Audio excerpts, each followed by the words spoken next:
So there is that one thing which every CAT beginner fears of, and that is reading comprehension. And to be honest, it is one of those important topics which also I have a fear of. I did everything for it, I did every strategy, but nothing works for me. And today in this video, I'm going to talk about that important hack which will eventually help you to score those big marks in reading comprehension. So my name is Mohammad Saud Ahmed, and I am documenting my journey for CAT 2026 in this YouTube channel. And today, let's talk about reading comprehension. So to begin with, I want you to understand that one thing very properly is that there are three types of students who are tackling RC currently. Because as we know that CAT 2026 is just 120 days ahead, and there are three types of students who are just performing their strategies for CAT 2026. First type of a student is that जिसने अभी तक अपनी preparation को बस चालू ही किया and he or she doesn't know about reading comprehension at all. As a beginner, reading comprehension को solve करना is very difficult. Now what is that second type of a student? So second type of student are those जो अच्छे से CAT के passages को read तो कर पाते हैं, but जब वो questions पे solve करने जाते हैं तो उनसे एक भी question solve नहीं होता है. For example, so if you can understand 50 or 60% of the passage, and when you jump into the answer, you aren't able to score one question out of it. And now the third student. Third student is that type of a student who can understand the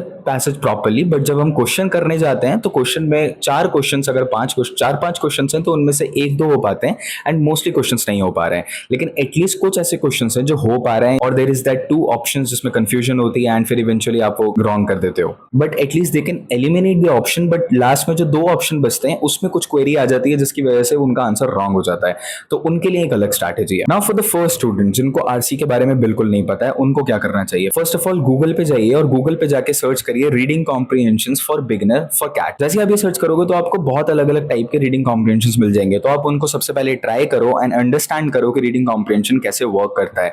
try करो कि passage अच्छे से पढ़ सको, उनका solution निकाल सको. अगर निकाल पा रहे हो तो बहुत अच्छी बात. बहुत सारे बिगिनर फ्रेंडली सेट्स मिल जाएंगे, उन्हें सॉल्व करके कॉन्फिडेंस बिल्ड करना इज वेरी इंपॉर्टेंट, क्योंकि अभी आप सेकंड एंड थर्ड स्टेज पे पहुंचे भी नहीं हो and just 120 days left for CAT 2026. Now for the second type of student जिसमें बहुत सारे लोग लाइक करते हैं कि उनको पैसेज पढ़ना तो बहुत अच्छे से आता है, but when applying in questions तो वहां पर प्रॉब्लम आ रही है. उसके लिए हम क्या कर सकते हैं? सो इस चीज को समझो. There are two types of passages. एक ऐसा टाइप ऑफ पैसेज होता है जिसमें पैसेज को पढ़ना काफी टफ होता है और जब हम उनके क्वेश्चन सॉल्व करने जाते हैं तो क्वेश्चंस बहुत रिलेटिवली आसान होते हैं. एंड दूसरे टाइप का सेट कैसा होता है कि पैसेज को तो हम बहुत अच्छे से समझ पाते हैं उसमें, लेकिन जब हम क्वेश्चंस पे जाते हैं तो क्वेश्चंस बहुत ज्यादा लॉन्ग होते हैं, ट्रिकी होते हैं, उसमें एक्सेप्ट लिखा होता है, what if this statement true then what is this answer, तो ऐसे करके वो क्वेश्चंस पूछते हैं, तो वो जनरली सबसे टफ सेट्स होते हैं. तो इनको सॉल्व करने के दो तरीके होते हैं. फर्स्ट ऑफ ऑल सबसे पहले तो पैसेज को प्रॉपर्ली समझना इज वेरी इंपॉर्टेंट, ये तो हमें पता है, लेकिन जब हम क्वेश्चंस पर जंप करते हैं तो मैंने एक चीज नोटिस करी है कि जो क्वेश्चन एक एक्सेप्शन फॉलो करते हैं उनको पहले क्वेश्चन को ही डिकोड करना सबसे इंपॉर्टेंट होता है. तो जब सिचुएशन ऐसी आती है कि क्वेश्चन सॉल्व नहीं होते हैं तो इसमें सबसे इंपॉर्टेंट होता है पैराग्राफ के एसेंस को समझना. अब इसमें हम क्या कर सकते हैं? अगर हमसे कोई भी क्वेश्चन सॉल्व नहीं हो रहा है तो हम एक काम कर सकते हैं कि सबसे पहले हमें अपने एप्टीट्यूड लेवल को उतना ज्यादा स्ट्रॉन्ग करना है,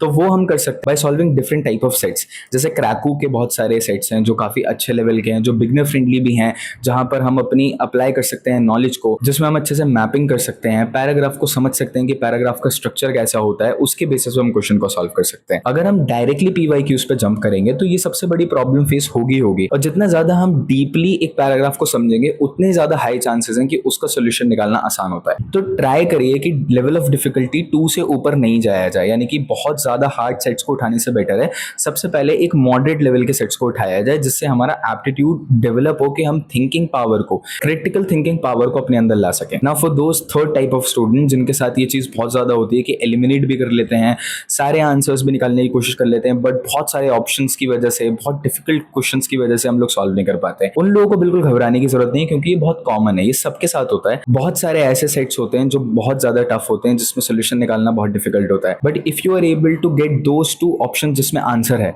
तो वही एक बहुत बड़ी विन है. उसके ऊपर अगर आपका आंसर नहीं आ पाता है तो कोई बात नहीं, बट अगर आपने आंसर निकाल लिया तो that's a win for you. ये चीज डेवलप होगी प्रैक्टिस ज्यादा करने से. तो अगर आप इन सिचुएशन में, सेकंड और थर्ड सिचुएशन में लाई करते हो, तो मैं आपको जरूर ये बात बोलूंगा कि आप अरुण शर्मा के मॉड्यूल्स ट्राई कर सकते हो या बहुत सारे वेबसाइट्स पे जाके सेट्स ट्राई कर सकते हो.